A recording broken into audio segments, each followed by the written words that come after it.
How's it going, Reed?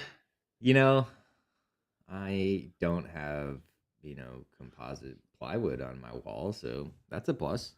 Ah, wait, a plus. I realized as soon as I said that, the beauty is in the eye of the beholder. Yeah, it's a matter of taste. I actually covered up some really fine, marble to get this look. you, it's funny you said that because we went to a while back, went to Pigeon Forge. I think we talked about it on the show, and one of the things we went to was a museum for the Titanic. And Ah, they take you into you're familiar with the Titanic, the big ship, it sunk. I thought it was like a monster. Oh no, that's the Other Kraken. so Yeah, close, so sorry. close. So inside the ship, the Titanic, there's this grand ball case, right? Or ball case, ballroom Ball staircase. sack, a Yeah, balls. Kraken. Watch out! It's coming. The iceberg. Uh, and so in the giant stairwell, it's like this nice opulent, like all this wood looking fancy. Well, they replicated that in the museum, right? And Mm. as we're sitting there and like, in here you see the lovely stairs and the nice floors, which are made out of a very refined material of the time, worth more than, I don't know, its weight in gold or something. Linoleum. Linoleum was the was the material on the Titanic because at the time the Titanic was built, that was like the thing. But yet for Yeah, today, not so much. yeah, I love that idea that the thing that we all despise now was at one point like the sign of wealth. Yeah. Yeah. And I also love how it is like as a shipbuilder, I'm sure they actually were like, hell yeah, this is great. It's super light, it's Yeah, yeah. waterproof, it can be You mean you manufactured in big just spools. yeah, you just glue it down with some asbestos. It's great. Perfect. Exactly. It'll distract him from the giant stair balls, whatever it was we said earlier. One of those things. The Uh, grand ball the sack. grand ball sack, exactly. So yesterday, Ryder had his day off, which is why he's so recharged and bubbly looking.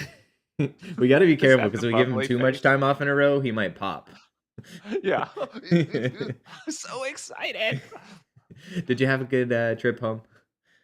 I did, yeah, came back from Houston and, trip was nice, but, after doing all that work, my body is just a little bit broken, Yeah. and it's funny how you kind of are like, "Ah, but it's just your body, you can still sit there and think about things." And it's weird how no, you can't. Like, when you're super exhausted, like, everything shuts down. So I just, like yeah, I just chilled out for a bit, it was really helpful. I did end up doing something I hadn't done before, which is fix my truck. I had a antifreeze leak, and so I got back home, and there's just, like, antifreeze leaking out of the engine, and I was like, "Oh, man."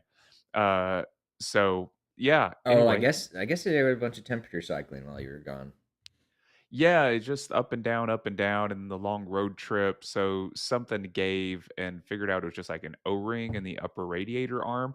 And I talk like I know what I'm talking about there, but I don't. I was gonna And say that also sounds like a good country album coming to you from Ryder this weekend. An O-ring in the O-ring. upper radiator arm. Yeah.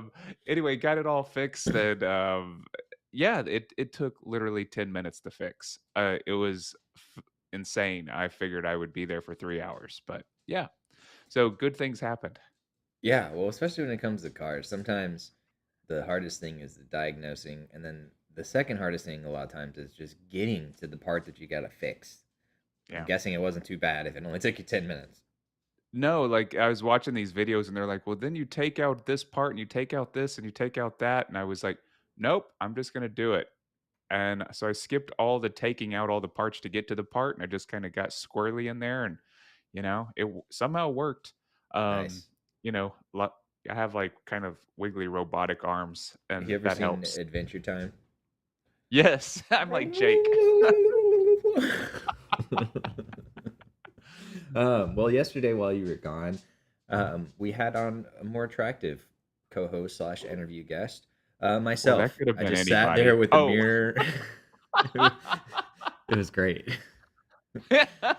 And you just talked to the wow, your hair is phenomenal. Yes, I You just did. What was your joke, though? I missed it because I was too busy delivering mine. Oh, no, I was just saying I was like, anybody else? That Anybody kinda else, works. yes. Yeah. Welcome to the radio show, Ryder or anybody else. Yeah. You ever heard the There Florida will be bit s like that?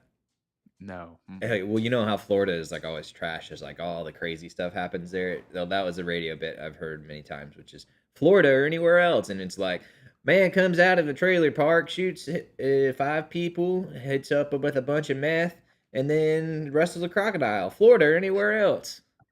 And you're like, "If that wasn't my dad, I would say Florida."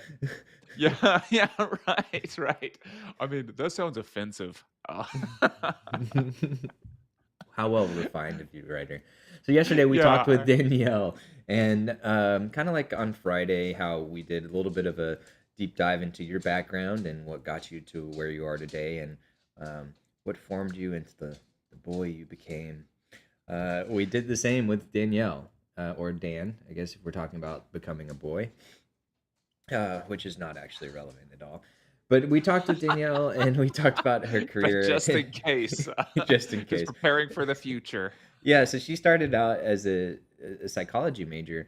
Actually, I don't know how much of her story you've heard, so maybe you'll have to go listen to catch up. But Yeah, basically, the short version is she got a psychology degree, and while she was in college, she was thinking about becoming a counselor, and she was considering doing a master's degree, but our school only had a terminal PhD program, so you couldn't stop after the master's. They had to keep going. So it's like, all right, you can do. It was like for Danielle, like 3.5 or 3 years of school, or like 8.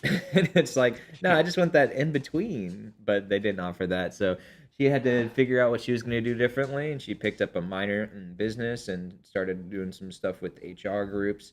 And that's ended to be where her career kind of went into recruiting, and then she was an executive assistant at a startup for a while, and we drew some of the parallels of how she actually ended up working for a startup a couple years before I made the big jump. And while she was doing that, I was working for big blue chip corporation, Boeing, and I was working with some executives over there who were overseeing 10,000 people, and she was working with some executives overseeing about 40. So it was cool. At the same time, we were kind of opposite ends of the same business world, if that makes sense. Yeah, no, I mean, it is fun to hear how people end up in their life, right? Like we've talked so much about the so good they can't ignore your range kind of thing where, these paths that people end up traveling. And it's fascinating to also think because her school did not offer the exact program she wanted, just like whole different life trajectory, Yeah, and you it know. seems, maybe overly simplistic, but it's like if that's your option, right? Nowadays, honestly, she probably would have gotten a remote degree from somewhere because that's just so Yeah. much more normalized. And it's hard to think that when we were back in our day walking to school only one way in the snow because it wasn't as bad as it was for you. Well, yeah, but y'all had to probably wear like, designer clothes while you did it, which does make it tougher. Yeah, the stilettos aren't the best for Yeah. snowshoeing, but they are good for killing wild game. So it's a trade-off. Yeah. uh, so yeah, so we talked a little bit about her career history, and then how we g- briefly talked about the timeline and how it tied in with the RV and things like that, and then how she quit and how she became a writer, how she got into a little bit into the mystical world, um, and then why she's working with Helpful for Life today. So that was our episode yesterday, and we had a very difficult challenge, but it's one that I think maybe even you could complete, writer, and it was to create some box mac and cheese. Ooh. So you got to go to the store and buy some and cook it. And she even suggested adding some flair. She likes to add in a little bit of mustard or mustard powder, and some actual cheese like that you either get from the deli or in a bag to like really amp up that box mac and cheese. Yeah, I do have some mustard and ketchup in the fridge right now, and I might be able to spice it up. You never Yeah. know. Yeah, Uh, I mean, the I ketchup, think I saved that's some the from secret. Whataburger last time I went through the drive-through, so, Well, if it that was spicy spicy ketchup, ketchup. then Oh, you're yeah. good. Yeah, that's what I like to hear. Well, that's our it for our episode yesterday, so let's go ahead and run our intro. Here we go.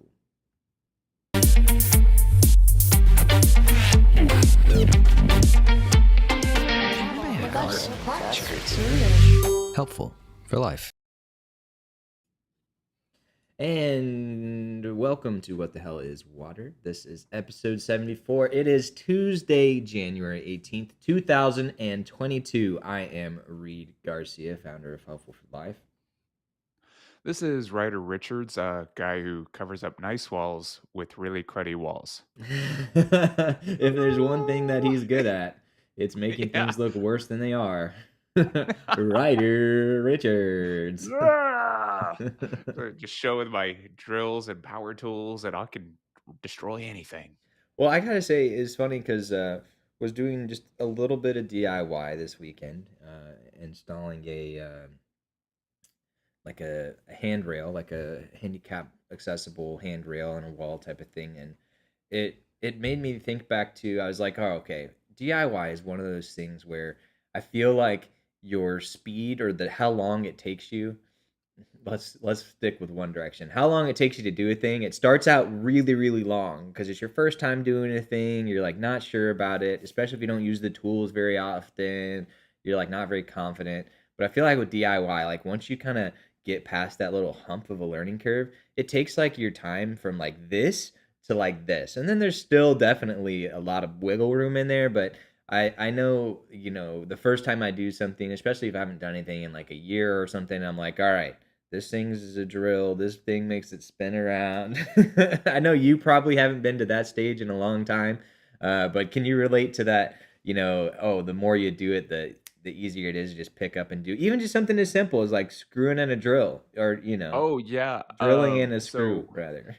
just just screwing in general. Yeah. Yeah, exactly. Um, we're working on these walls, at the Houston African American Museum of Culture down in Houston, and so that's where I was working, and so we're putting all these up, and I was working with another guy, and he handed me his drill gun, and it wasn't my drill gun. And mine has like little knobs that go in certain directions. There's this lever. His has like a switch button you push on top that I can't quite reach with my hand. So when I want to reverse, I'm just like all of a sudden it's like I went back like 5 years. I Yeah. couldn't figure out how to reverse and I was mashing buttons and everything else. But it's you get accustomed to certain things. But there was these like also these beautiful moments where when you've done something long enough, you've got your studs that are set up 16 inches on center, and I could throw up an entire piece of sheetrock, and then you sort of almost always have to sort of balance it to get it level. So I've got kind of a level in one hand, I've butted against another joint, and then all of a sudden I just pick up my drill gun. It has a screw perfectly on the end of it, and I just sling it up and go pow, and it goes right into a stud, like in the middle of the board. Hey, And this other yeah. guy's looking at me and he goes, "How did you know that was there?" And I was like, "Eh." I'm sure it was 100% luck, but I'm gonna just chalk it up to like doing this stuff so long that you start developing like a second sense for it. Yeah, you feel like I think of Steamboat Willie or whatever doing his manufacturing line. Doop, doop, Yeah, doop, yeah. doop, doop, doop, doop. Doop-de-doop-de-doop. This is how you do Yeah, it, right? Just kind of wave your hands back and I forth. think so. And then in post they actually put items in. Yeah. Nice.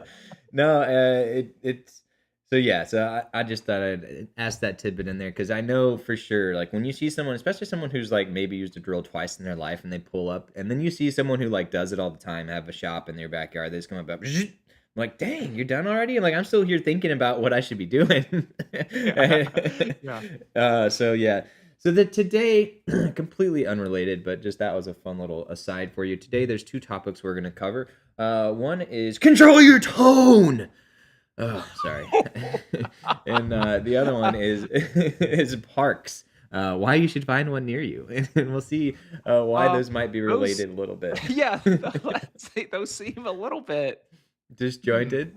Maybe they're connected, maybe not. But let's start off maybe with the not. first one there, Ryder. Control your tone. So when I say that in the kind, loving way to you, what does that make you think of?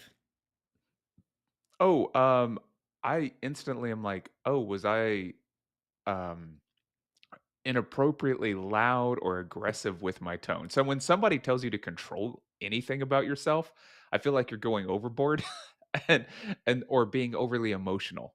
And so that's when somebody says something like control your tone, I almost always think of it in that direction. Naturally, it could go in the opposite, which is quit being so flat, have a little bit of personality, please. Like, that would be like a before a camera. Like, okay, we're about to go on air. Get your tone up. Come Liven on, it buddy. up. Let's go. Come on. Come on. Just show some Get personality. goofy. Yeah. Yeah, well, tone is an interesting one, for me because I've always had a very sarcastic sense of humor. And as you may know with humor, tone is a very important part of humor. And you can say the same exact words, but based on how exactly you say them, it can come across as a extremely rude and mean insult, or it can come across as the funniest thing since sliced bread. And sliced bread is pretty funny. So, I mean, it just depends I'm on how it afraid comes I've across. you lost me there. Your tone was so neutral. I You're couldn't like, even "Wait, hear the when do I punch. Yeah. laugh? When do I Wow. laugh?" Wait, was that a joke? Well, now I'm gonna start talking like this, and every time I'm gonna talk real loud like this, so you know, even if you're not even listening, just Yeah, pretend. at least it creates re-engagement, right? No, I don't know. The tone thing is difficult because, of course, it there is something too about people who have a super dry sense of humor, and they can be amazingly sarcastic with a completely flat tone, and it's not offensive, it's still funny. So, I think a lot of it is in the delivery, but also in who you are and what you sort of like how you're engaging with people and what they consider. Once you know that somebody's dry and they keep delivering these really flat zingers, then it becomes like funny unto itself. And so the tone, the flat tone there is great. So there is something I keep thinking about though with the like it almost feels maybe not even like it's related to humor as much as it's related to relationships, like in how you know the person becoming the thing that the tone sparks. Am I Yeah. off on No, no, I think you're spot on with that one, and, so spot on. I mentioned in the description how tone is, uh, learning to control it can be the key to changing your relationships, across the that? board, and also, it may be the thing I didn't put this in the description, but this may be the thing that's limiting your relationships right now, and I think to go a little closer to the exact thing you were saying is how your tone is can vary a lot, and what your relationship is with the person can allow you to use a different type of tone or wider range of tone, um, because they know your intent. So especially when it Mhm. comes to something like sarcasm or something where there could potentially be negative feelings or something involved, by knowing that, hey, we're good buddies, like we're that this person cares about me a lot, they want the best for me, like they're not pointing out that I'm balding because they think it's important for the world to know. They want me to be pushed down. They're just trying to make light of the situation and um, you know also recognize that their hairline is receding too. Now this is how I imagine conversations go with people in your age. See, but I've got my full head of hair here still, so I'm practicing. Yeah. Yeah, you know what's it is there's a thing that guys do, and I'm sure ladies do it as well, but it is to not hide from the obvious, but to turn the obvious into a joke so that somebody no longer thinks that that's how they need to be related to in the world, right? If we can just make a joke about the receding hairline and move on, well then you know that I'm hanging out with you because we're friends. It's not because of this superficial thing. So sometimes turning that thing that these people get really concerned about into what it really is, which is a very superficial and thing, and moving into the deeper friendship. A joke can be really good at that, but you're right. The tone and delivery on that also it just can't be too acerbic. I think you just have to you have to know your friend well enough to know how to get into that joke and get past it. And so at that point, the tone is really important. Like, you can't just be like, you're balding. That's not gonna work. Yeah, and also there's something too about, knowing your friends and knowing maybe they actually do have a couple of things that they're sensitive to or would rather you not joke about or whatnot, even though on the outside maybe they say they're cool with it.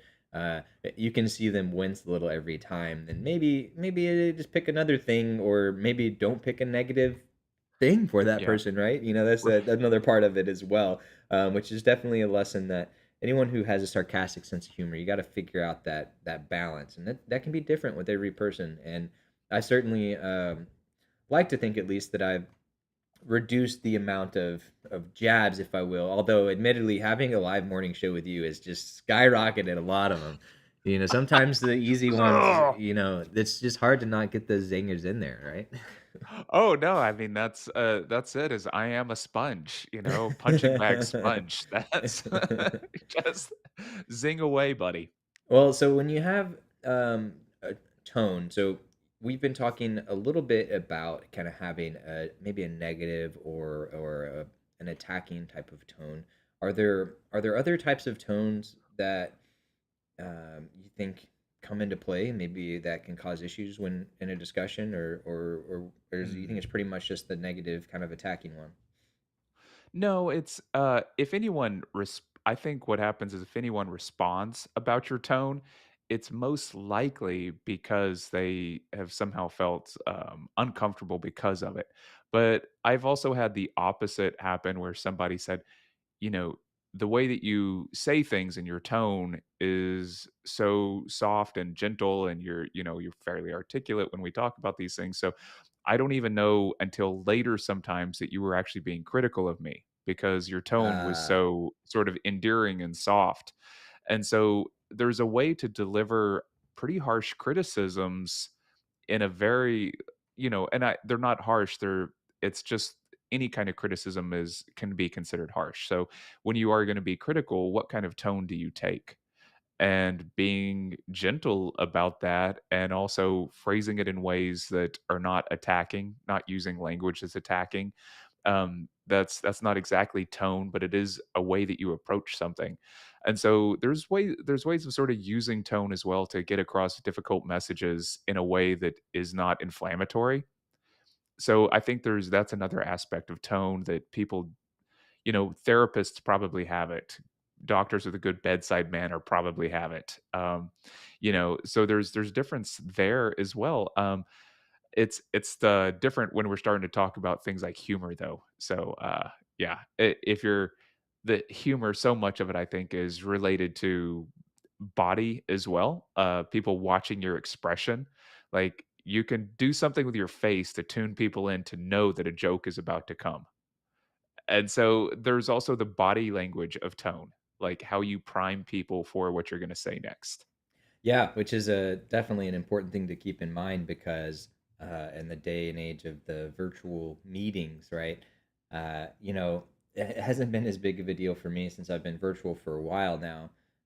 So I'm certified virtual clown. But when I first started, it's a skill to develop. Like, all right, I'm normally the class clown, the meeting clown. Like, how do I get in my zingers in the Zoom meeting without being distracting? And I walked that line a handful of times, and there's times where it's like I'll be in the chat and making some silly comment, and you never know. I'm like, okay, as long as I got one person to smile, I think is worth it. And so every now and then you get at least a LOL or a reaction or something, and it's like, okay, it's worth distracting from these people with all their serious stuff going on because we're having fun over here in the chat at least.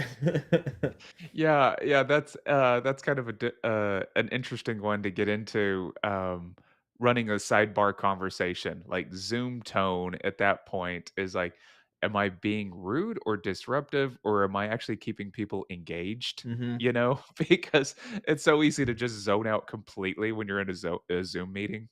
Yeah, exactly. So the one thing that I like to say when trying to examine tone is, well, first off, I mean, for everyone at home, when's the last time you've examined your own tone? And maybe as we have this conversation, you already know, like, hey, I tend to kind of get angry. I tend to maybe come across too lighthearted or uh, goofy when it's actually a serious time. Maybe there's times where you just can't read the room, and I think it's worth noting that if you have certain psychological dispositions, like maybe picking up social cues and things like that could be more or less difficult for you, which can lead to harder things. Like one, I'm just trying to figure out the situation, and then I'm trying to plug in the right tone that's fitting for the thing. So it can be very easy to mess up, that's for sure. But one kind of thing I like to think about as an exercise is like, hey, if I were to read the transcript of what just happened, how would it read? How would it look? And then if I were to, as I'm doing that, kind of run through the different ways I might have sounded as I said those things, that can be one way for me to figure out, like, all right, was that good? Was that bad? And then also sometimes I've been like, okay, yeah, I know you make a lot of stupid joke reads, but that one might have been a little too close to home. Maybe you should go like say, hey, sorry about that one. I didn't mean it or whatever. Yeah, I don't know. It's also interesting when you start thinking about reading a transcript and applying different tones to it.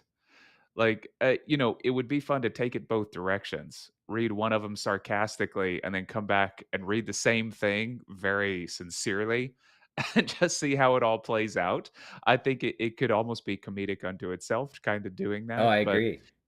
yeah, I'm kind of interested in that now.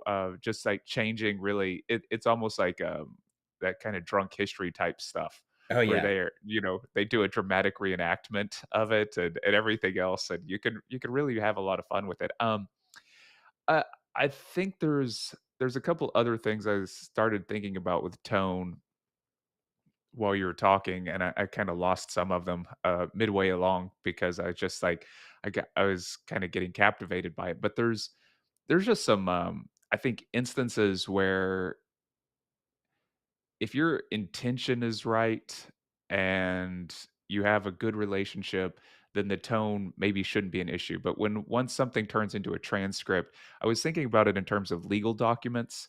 Like whenever somebody is selling you on something, there is a tone that they have. And that tone can be really like, no, no, we're never going to use this document. And we're doing this because we care about you. And they can say all these things. But at the end of the day, you're signing a legal document. And the language in that legal document can be, I think, emotionally influenced by the person trying to get you to sign it. Right. And so I'm interested in that as well, how tone can get us to do something that is against our best interest but at the end of the day, the court is going to be picking apart the transcript.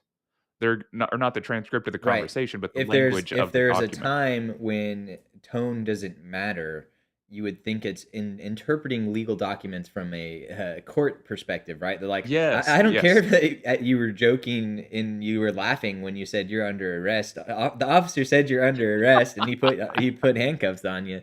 Sorry, he Yeah. was wearing a clown costume. I don't know what was going on there, but I know, it was awkward. Yeah.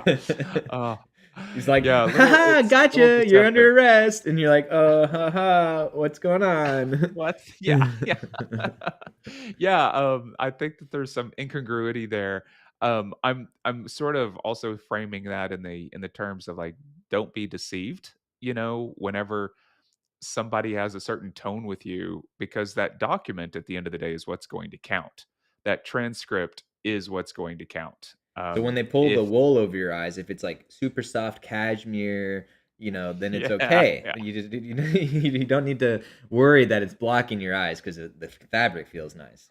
Oh, so nice. Oh, you know what? It's okay. It's okay. I never wanted to see anyhow. Yeah. No, that's an interesting point, and I like the idea of thinking about. I'm saying, all right, take your verbalized discussions and things like that, turn them into a transcript, and you're saying almost the opposite, which is, hey, take that written thing and then apply a tone to it, which we talked about just now in the lens of a legal document, but I feel like in the average everyday life we do in a text message or an email or Mm. something like that. How often do we interpret tone based off of how someone texted something? One thing my father-in-law does all the time is he loves ellipses in his text messages for some reason. I'm like, you recognize that an ellipse, which is the three periods right next to each other, dot dot dot. That implies a pause. So that implies more than just the end of a sentence.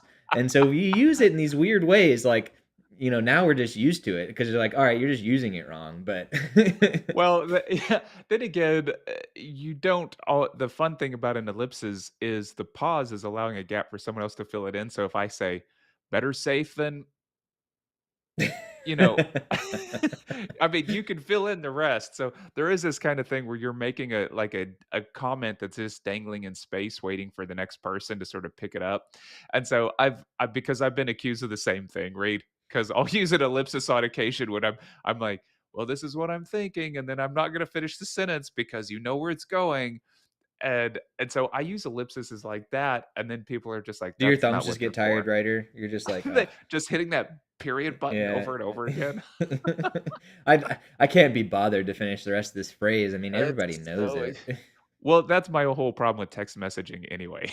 Like, it's exhausting. You can spend so much time doing this, and we've talked about it before.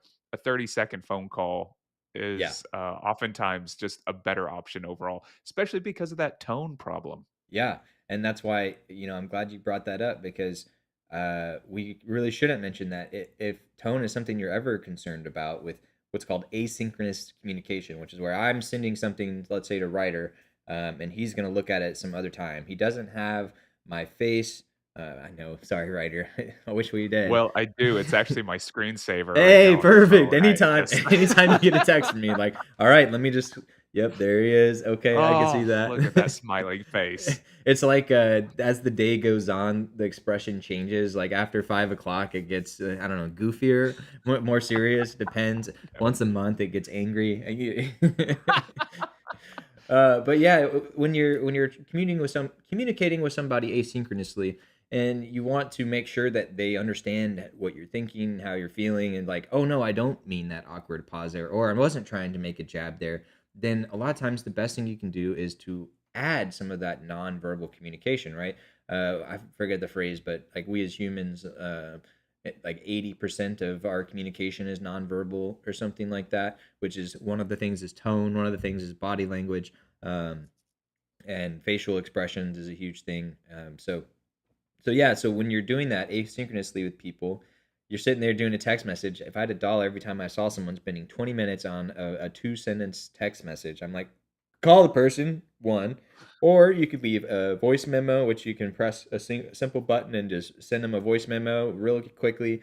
You can send them a video message. Any of these things, one, they take you less time, they get more information across, and they're pretty much better in most every way. The only like downside of them is whoever's listening to it or consuming it has to take the however long to actually listen to the thing, which guess what? If y'all are just texting, they're probably sitting there on their end spending 20 minutes trying to respond to you. So they can take the couple minutes to listen or watch the thing and it'll be just fine.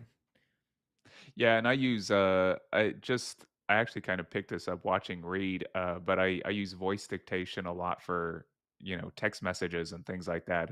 You can just hit the little microphone button and I just say, "Hey, Reed, your face is amazing." Period. And then it, just turns that into text for me. So I don't need to sort of sit there and type all this crap in.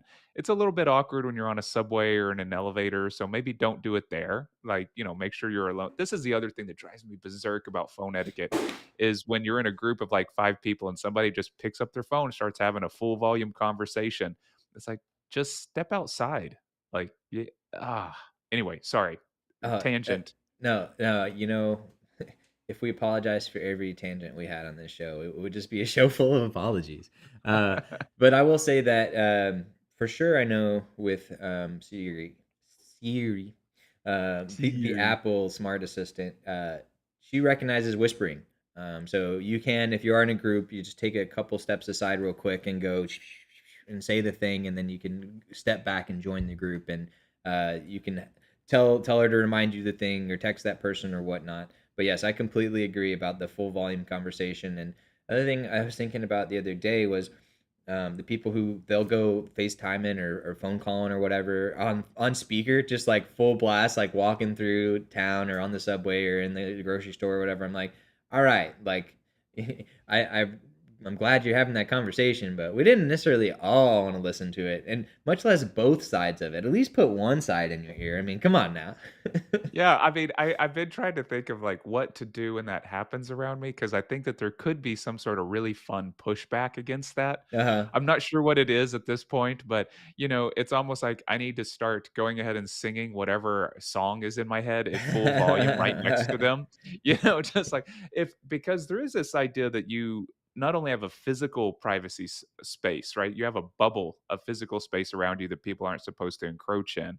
But I would also say that that's auditory, like, that we don't give enough privilege to that, but that, people don't have you don't have to engage in other people's sort of frivolous conversations when, I mean, I get it if, your kid's at the hospital and something is super important, but when you're just like, "No, man, I ain't doing nothing. I'm just sitting on the subway talking to you really loudly," I'm like, "Ugh, this is just interrupting everyone else." Yeah, no, I feel that. I feel that for sure. So with tone, we talked a little bit about the sarcasm angle. We talked a little bit about how it could be changed or misinterpreted in the written side of things. We also talked about how maybe there are some times where you can intentionally underplay your tone. Say maybe you're trying to help deliver some constructive criticism or something like that. And so that could be a time where it could be very important for you to control your tone so the person actually hears you. Because if you don't control your tone, guess what? If you just get the person on the defensive and thinking about all the things that they're doing wrong, then quote unquote wrong, then they won't actually hear the real message that you have for them, which is the change and improvement that you're trying to get them to do. Are there any other angles to tone that are coming to head, or are the pretty much it for today? You think? I think that's it for today. We probably need to go off into music tone at some point Ah, because yes. there's some fun dynamics there, but that's not really the point today. No, I like that idea though. Well, with that, let's move over to our next topic, which is parks. And so, at first glance, you're like, ah, what the heck? How are these related? And admittedly, they're not completely related. But if you are someone who struggles with an angry tone, sometimes that's because you have things that kind of build up and they get your cup boiling before it overflows and then rains upon everybody with a magma hot tone. And so parks can be a great way to help diffuse that tone, where you go and go for a walk and maybe get outside of your all of your negative influences for a little bit and get some space. But that was pretty much the main tie-in. I also just kind of wanted to talk about parks, Ryder. So what do you think about when you think Yeah, about oh, parks? I mean, I like parks. I mean, what kind of monster does not like a park? I'm kind of feel sorry for nature that like we have to go out into her to like voice our angry tone. And it's like you should speak soothingly to nature. Nature is nice to you. Yes. Well, the thing about parks was, to be honest, I never really paid that much attention to them until I went and did a little bit of traveling, and I, w- I went with my brother to South America for 3 weeks a couple years ago, and that was a big time for me to recognize just how incorporated parks are into Latin American cities, because you go to the downtown area or whatnot or wherever you are in the city, and they have parks right integrated into the middle of the downtown. And in America, now that we've traveled around a decent amount, there is some of that, but it still seems to me that there's a shift that needs to happen in America, and that is where right now parks are very much like a destination. It's like, oh, do you want to go to the park? Let's go watch that thing, or go do that thing, or play that sport, or whatever, or let's go intentionally choose to go hang out there. Versus a park just being there and being part of your everyday or every week kind of life. And that was kind of the big shift, that our difference I saw in a lot of the Latin American countries was these parks were just there. They're everywhere, and it's like there are people always walking through them, sitting on benches. Like you would go to the cafe or you'd go to the restaurant, and then there's the park right there where you could drink your beverage, eat your thing. Um, Whereas here, for example, even in McKinney, downtown McKinney, where I live, it's like, yeah, there's a park, but it's 2 blocks this way, and it's like, okay, so you get your thing, and then you had to go 2 blocks that way. out away from all of this stuff, because it may be a small difference, but in the middle of our square, we have a traditional downtown square. Is a courthouse. Whereas a lot of times, where that courthouse would be in the middle of the square, if that was instead a park, it just kind of completely changes the dynamic. And having a little bit of experience in the retail planning and community development world, I imagine you've heard at least one or two things about parks over the years. Yeah, there's so many little fascinating things about them, as far as I if you talk to through, like, an architectural angle about the path people take to have an enjoyable experience. Oftentimes, nature is a big portion of that. In downtown McKinney, they've been widening the streets on sort of the south side of the square, and in doing so, they have cut down all the trees there. Um, Ah, which I'm just sort of thinking, like, this is what made this charming, and now you've just turned it into more concrete. I'm sure they're saving certain aspects and it's gonna be more efficient or something, but at the same time, the inefficiency is exactly the thing that makes nature so wonderful.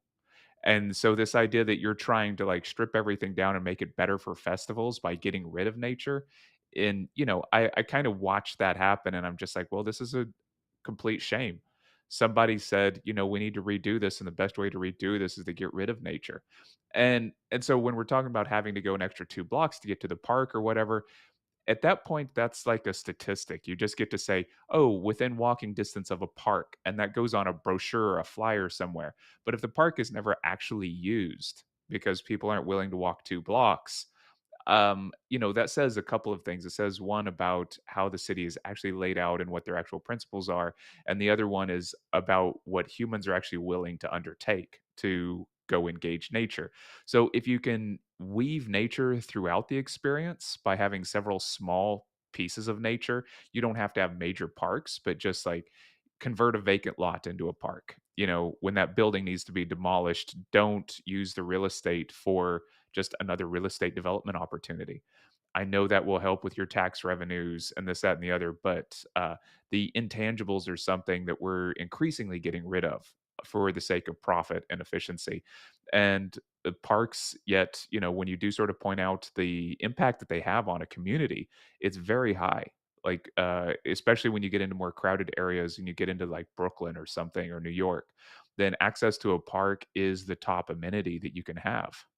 yeah, and it's worth noting that I think one of the things that makes it harder to defend, if you will, is the fact that it's not as easy as a like, oh, look, this generates X amount of tax dollars, or this has this immediate effect, right? It's a little bit more of a indirect thing, or maybe not even indirect, but just harder to measure, right? It's like, oh, well, because we have this park, because we have this green area, people feel better. People have better mental health. People have better relationships. More people come hang out here. Like that may be the most measurable of the things is like saying like, oh, well, this is how often people linger here, or the average time somebody's spending down here. Which those are all metrics I would imagine could increase if you had some good green areas for people to hang out. And another spot that I couldn't help but think about with this is there's one intersection down in Allen, right in where Allen and Fairview is, 75 and Stacy. And it started out where the northwest corner was developed into an outlet mall. And then over time, the northeast corner was developed, and then the southeast corner, and then the southwest corner held off for the longest time. It was just this field, and there was one shack on it. And we may even mentioned it on the show before. And that person just held out for millions, if not tens of millions of dollars for their Yeah. farmland, which was nothing just on some Yeah. random stretch of land, and then they held on to it for 20 plus years, and then became worth all this money because in that location, but they had the ability to generate lots of revenue. And now on that same thing, there's how many leased buildings and how many tax generating things. And so if you look at it through that lens, it's very much a success, quote unquote. But now that all four corners are developed and they're all concrete and they're all buildings. And if there was one big change, big difference that I observed from going to LA from Texas was nice because you still have the fields, you still have the space, you still have the Yeah. green space, and oh my goodness, you may even see an animal. Whereas when you go to LA, it's literally people joke, but this is literally all it is. It's concrete, and palm trees, and the palm trees that they've just planted in there. And then there's also the cell phone towers, which they make look like palm trees, so they blend in a little bit better. But it's being able to see the I don't know. I think it's good to remind people like, hey, if you're seeing plants, if you're seeing greenery, that means something is living. I think I just feel like there's something nice about other things living around us besides just us, and I feel like that's something we miss a lot of times as humans. You know what I mean? Yeah, I it's interesting to think that the new living thing is, pop-up shops and strip centers and, consumerism is your sign of living. Well, I'm going in and consuming this, therefore that's a state of living, and so there's some loops that happen there that are where we replace, so many things for convenience, right? Earlier when we talked about the park being 2 blocks away and yet people not being able to walk to it. That's a fascinating idea too, because when 2 blocks is too far, like, that says just as much about humans as anything else. I'm gonna stay here in the consumptive cycle rather than enjoying the nature cycle, right? And, there's also this idea that we relate more to purchasing and consumer habits and to, manufactured experiences than we do to nature. And that's not true of everybody, but it is kind of a fascinating thing that I think to get yourself out of that bubble and to go practice being in nature might increase your craving for it and you might find yourself in it more often. No, I would agree, and I think part of the issue comes from, and I think it's honestly probably getting worse, is that as civilization developed, right? We built, we had our homes, which originally started out, I imagine we had our tribes, we had our group of tents or shelters or whatever, where we were all pretty much together, living and binding together for protection, for prosperity. It takes a village to raise a village, those types of things. But then eventually, as civilization progressed, quote unquote, we then separated more and more, right? And then we finally built our own kingdoms on our own land with our own fences and our own walls and all these types of things, and then we spread out more and more, right? And then now we have the digital kingdoms, and we have you can get whatever you want on demand. And so I wonder, like, the thing is like so much of what we do on an average day is intentionally decided. And by the way, that doesn't always have to be by us. It's either Yeah. intentionally decided by us or intentionally decided by some corporation or something that put things in front of us and said, hey, here are Oh, these things to yeah. choose, right?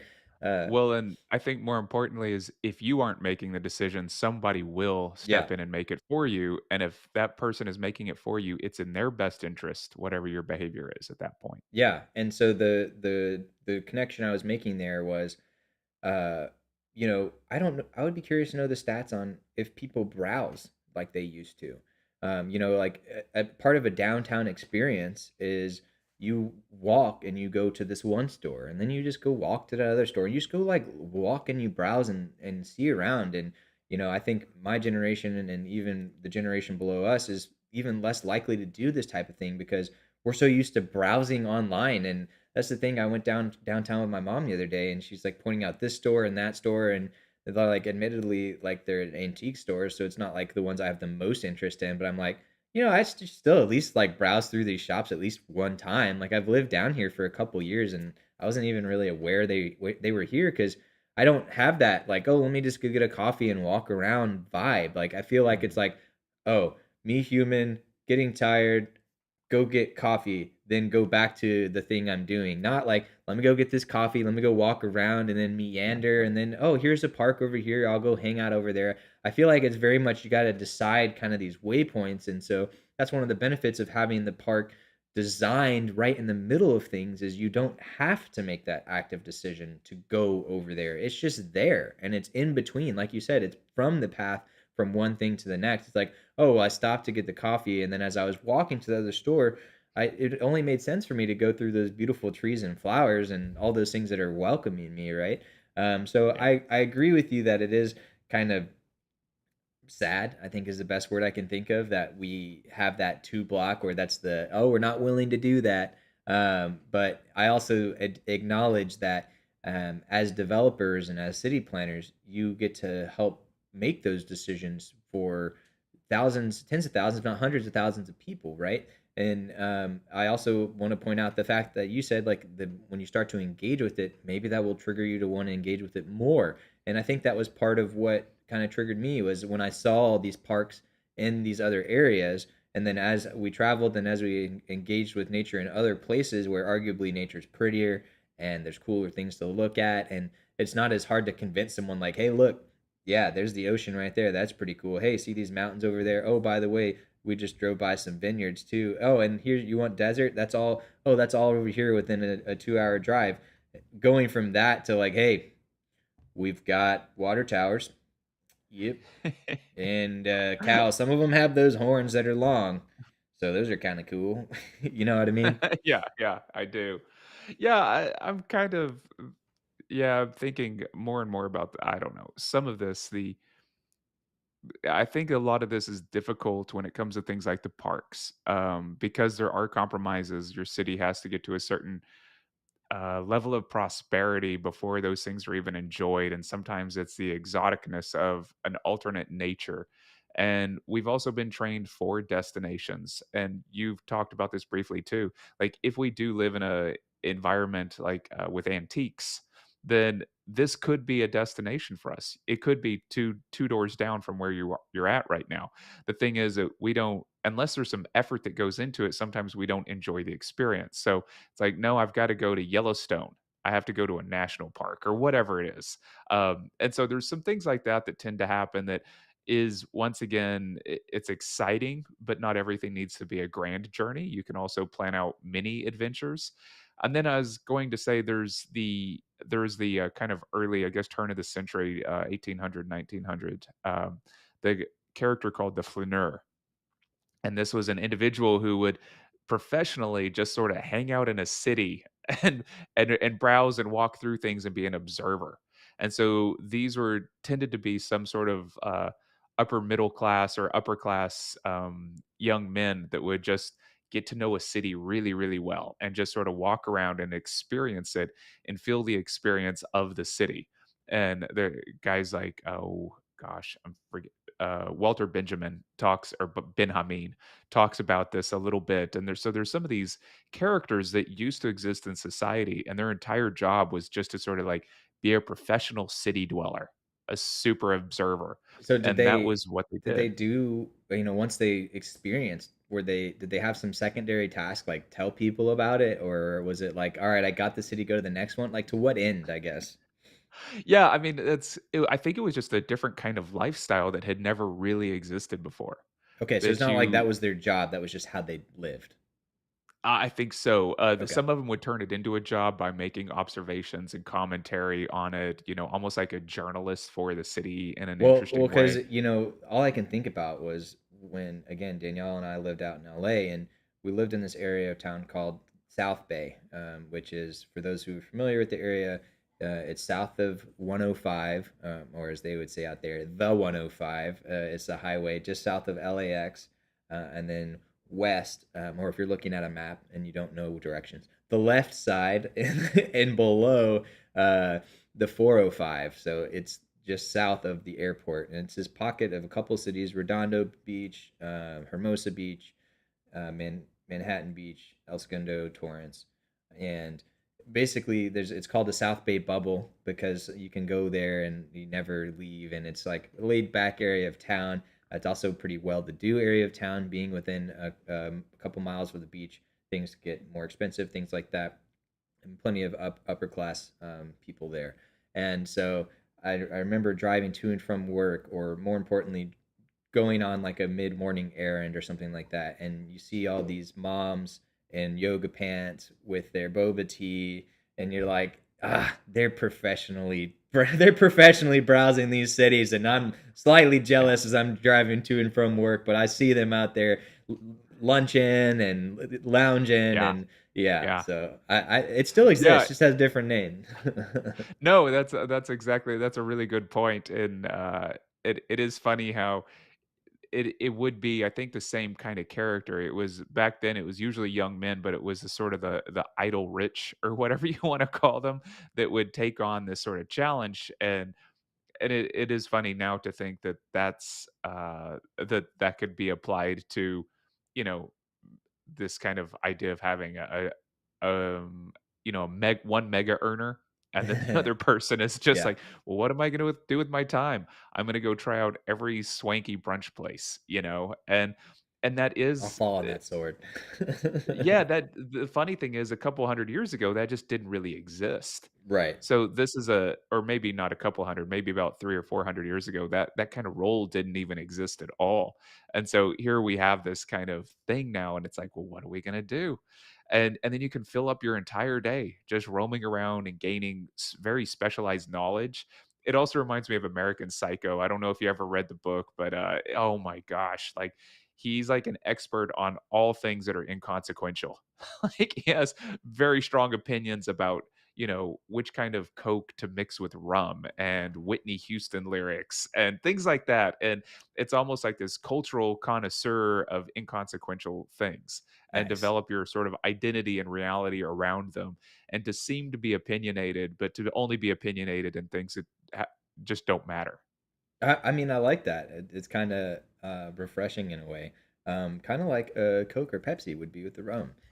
But which Yeah, yeah, one, we'll have to ask. he was Pepsi all the way. I mean, he goes off on the size of the bubbles, the effervescence, this, that, and the other is why that was the only one to mix with rum. That's funny. Yeah, well, it's a funny thing because I had done a similar experiment. It was like Coke and Pepsi, and then you had rum and whiskey, and you had to try all the combinations to see which one was best. And by the end, if you've done it right, you've tried enough combinations where they all taste good. And you can't remember? And you can't remember exactly. So, Ryder, when we talk about parks in a positive sense, like, do you have an example of a time or a place where you had a very pleasant experience, or you were like, "Oh, that was really nice," or "That was cool," or "I had a experience that I wouldn't have expected," or things like that? Anything pop to mind, or not so much?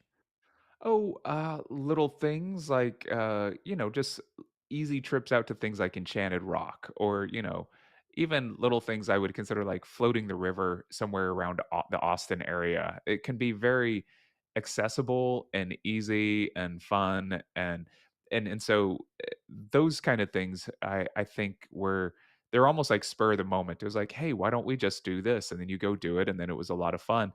There's the other kind too, where it's like, we're gonna go stay, up in the Rockies for a week. And that's a different kind of sort of pleasure and experience to get, but it's very much planned out. I really enjoy the sort of more easily accessible ones. And there are two little parks next to downtown McKinney, and then about 7 or 8 blocks to the south, there's a much bigger park. And that little park with the fountain in it, I used to sit there quite a bit. I just sort of take my lunch and walk out there and just enjoy the waterfall, and just, the water feature. And I found that to be just like, well, thank goodness this is here. So I don't want to be too hypercritical about any of it, but yeah, I've had really great experiences with parks, even the little sort of manufactured bubbles that have to sit between all the other commerce. Yeah, and we have, it's worth noting that even at our apartment complex, we have a couple of what are called parkettes, which is basically like a half block or a block, and it's intentionally a planned green space, basically.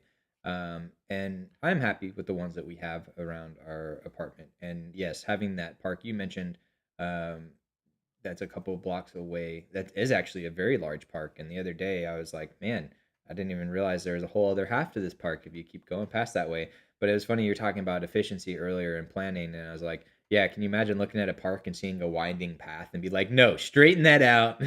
We need to I get right across that thing.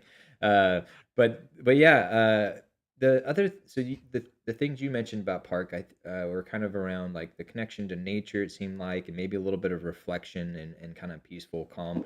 Those are some of the examples you brought about, but some of the other things that can come from parks that I like, especially in the urban environment, is uh, performances and casual interactions with others, right? And so, Mm. for example, my brother lives in Denver, in the downtown area, and so he's got a couple parks near him, and one of them, he goes and plays pickup soccer. And they play, if not every day, they play a lot of days where they just go play pickup soccer. And not only is that something that he enjoys to do, but now it's nice and convenient next to his house. He doesn't have to get in his car. It's a random group of people, so there's a lot of positives to doing that. Um, Also, there's plenty of people who are just lounging and they get enough traffic to where like people watching is like an entertainment in and of itself.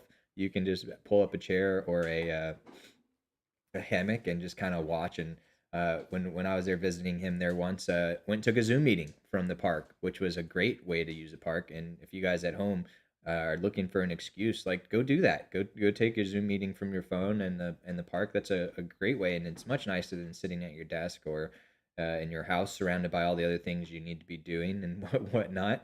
So I really like that aspect. And then from the performative perspective, it's nice when you go to a park and sometimes there's people busking out there, right? Or maybe they're just playing a guitar or a harmonica or drums or whatever, just for fun. And other times maybe they're doing it. They've got a hat out, trying to collect some money. That's sort of the term busking means, is like you're trying to make a buck while you're performing in public. And that's a cool thing that I know I've seen a lot more around parks versus just randomly down in the city or whatnot. So there's another aspect of parks that I enjoy. Any other aspects of the parks that you think we haven't touched on yet?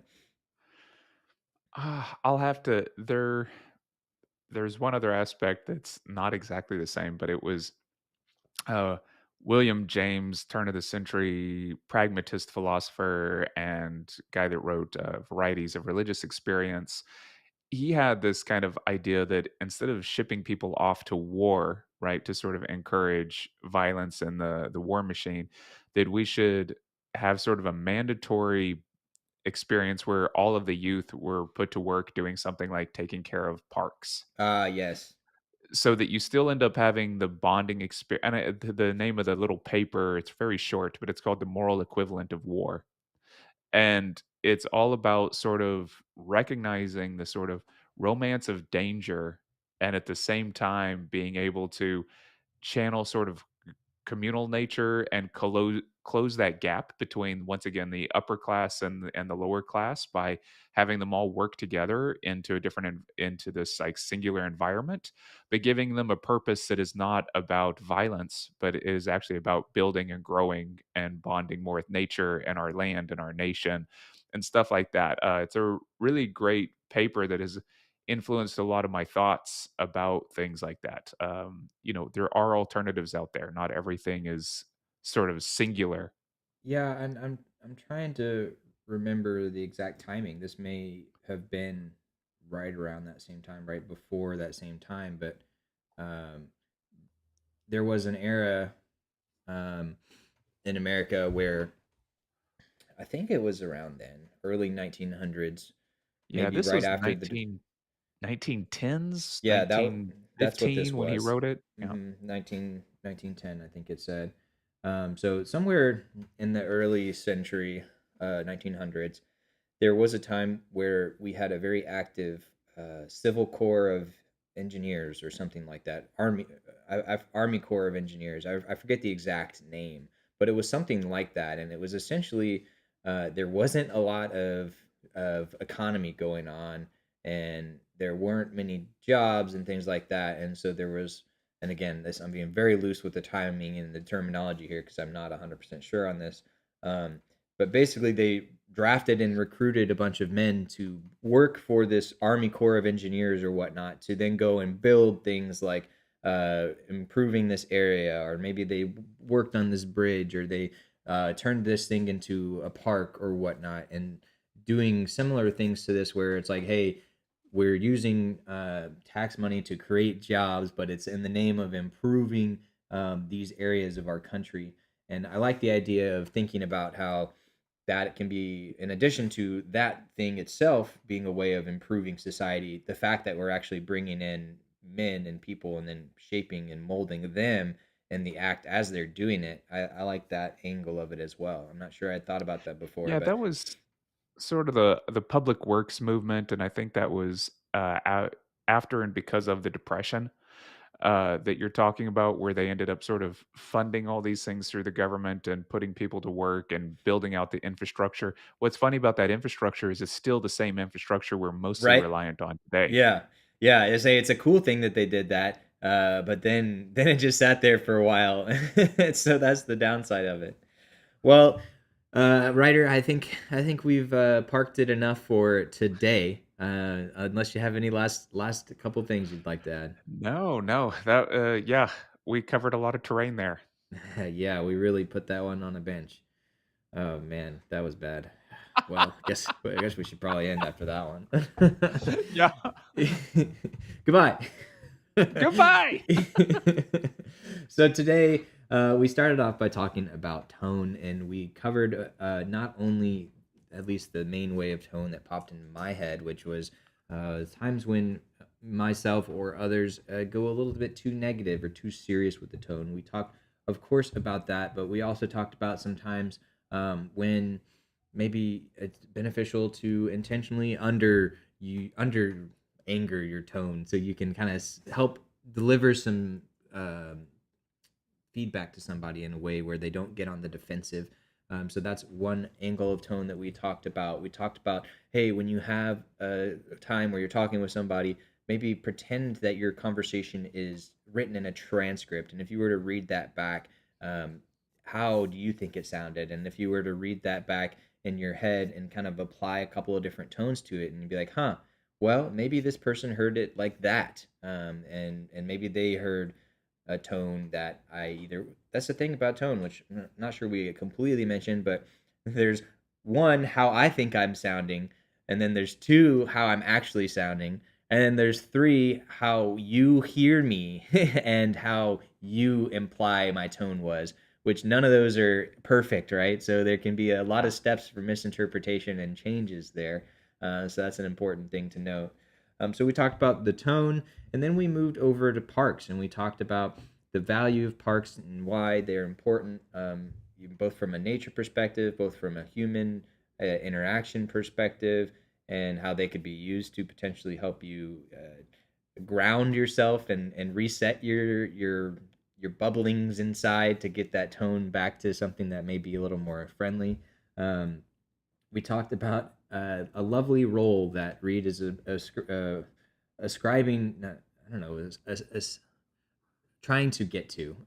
Whatever the fancy word is I was looking for. Aspiring to get There to you go. where it's just a high end consumer full time, just going and experiencing cities for all of the frivolities that it can have and experiencing those. Um, but yeah, parks and tone. And any big recap points that you'd like to touch on there, Ryder?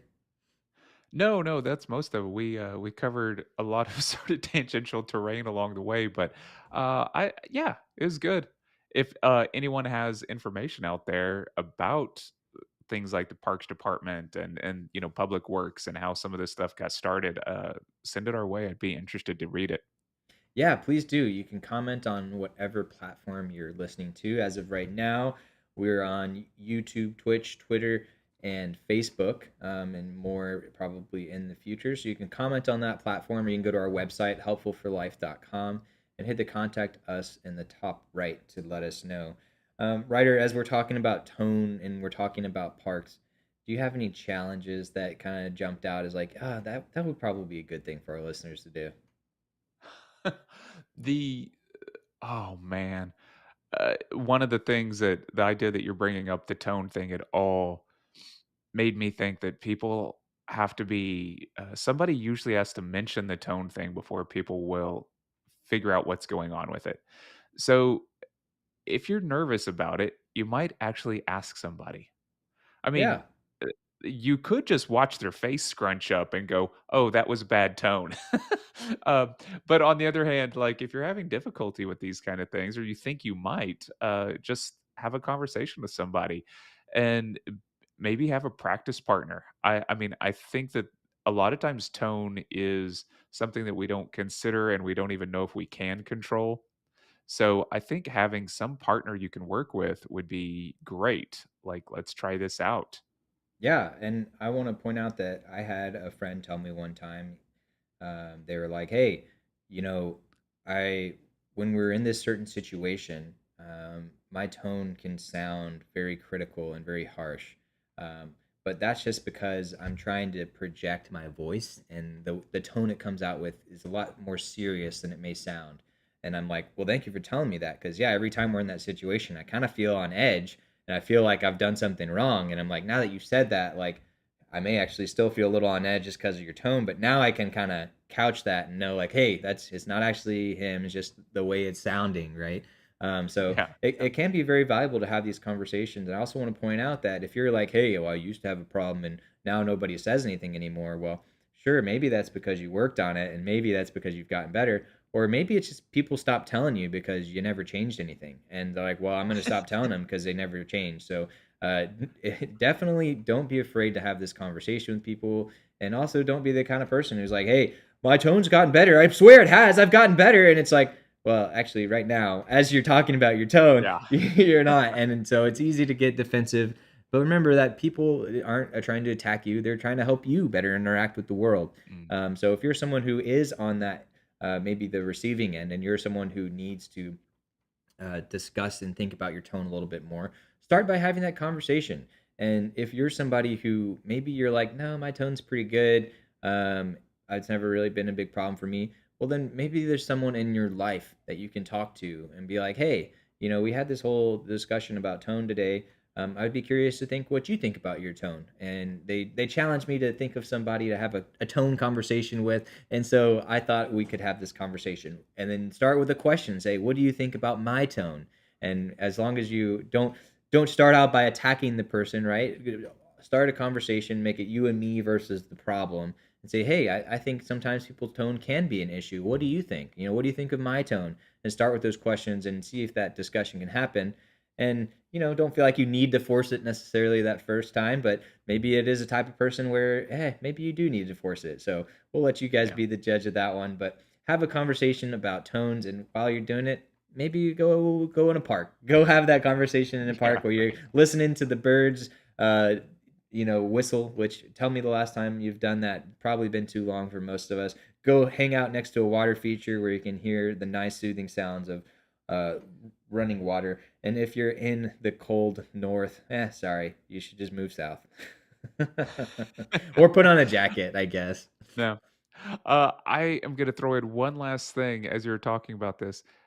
Tone also tells you what role people are in. So, on occasion, somebody will take on a certain tone, and that's their authoritative teacher voice, or this is my manager voice, or whatever it is. And so, sometimes the tone can be a signal as to what hat the person is wearing at the time.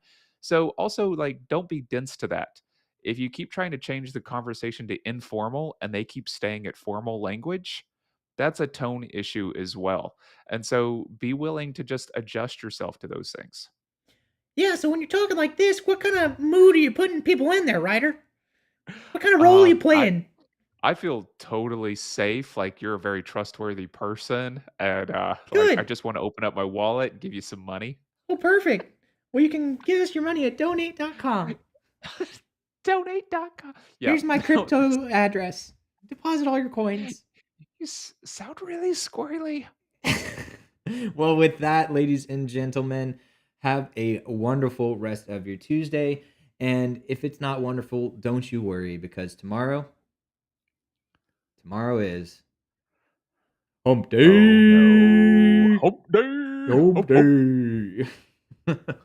All right, everyone, have a great day. Talk to you later, Ryder. Bye-bye.